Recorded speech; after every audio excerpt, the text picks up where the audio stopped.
Le dollar australien a dépassé la barre des 73,50 cents contre le dollar américain aujourd'hui après la publication du compte-rendu de la dernière réunion de la RBA, ce qui est son plus haut sur un mois.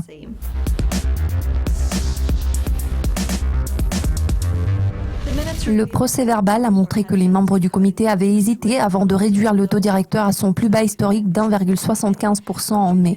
Pourtant, les pressions déflationnistes ont poussé les décideurs à agir. En revanche, la situation actuelle est favorable pour le dollar australien qui a grimpé de 0,9% par rapport à son rival américain pour s'établir à 73,53 après ses gains de lundi déclenchés par la publication du procès-verbal. Cependant, dans l'ensemble, la monnaie australienne a perdu 3% cette année. Avant la publication du compte-rendu, les analystes avaient tablé sur une probabilité de 80% d'une nouvelle baisse de taux à 1,5% en août, la possibilité d'une réduction en septembre s'élevant à 92%.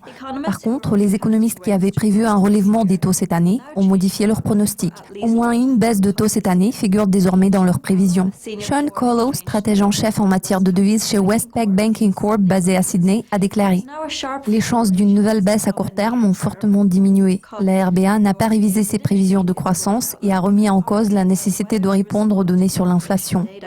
Pourtant, selon Paul Dales, économiste chez Capital Economics, les analystes se trompent à cet égard. Il souligne que le ton des décideurs avait été le même avant la première baisse de taux en février dernier, mais puis en mai, ils n'ont pas hésité à assouplir la politique monétaire à nouveau.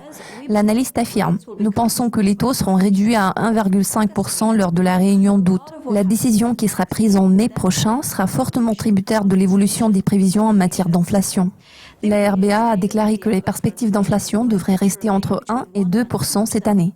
L'économie semble être en bonne santé. Le chômage est à son plus bas sur 2 ans et demi. Le climat des affaires et la confiance des entreprises restent solides et les prix du minerai de fer ont rebondi d'environ 25% jusqu'à présent cette année. Selon le comité, pour en arriver à cette décision de politique monétaire, les membres ont tenu compte du fait que les développements observés au cours des derniers mois n'avaient pas entraîné de changements importants dans les perspectives concernant l'activité économique et le taux de chômage, mais les perspectives d'inflation avaient été révisées à la baisse. C'est tout pour le moment. Je suis Louise McCauley. Restez à l'affût de nos mises à jour régulières tout au long de la semaine pour être au courant de tout ce qui se passe dans le monde de la finance.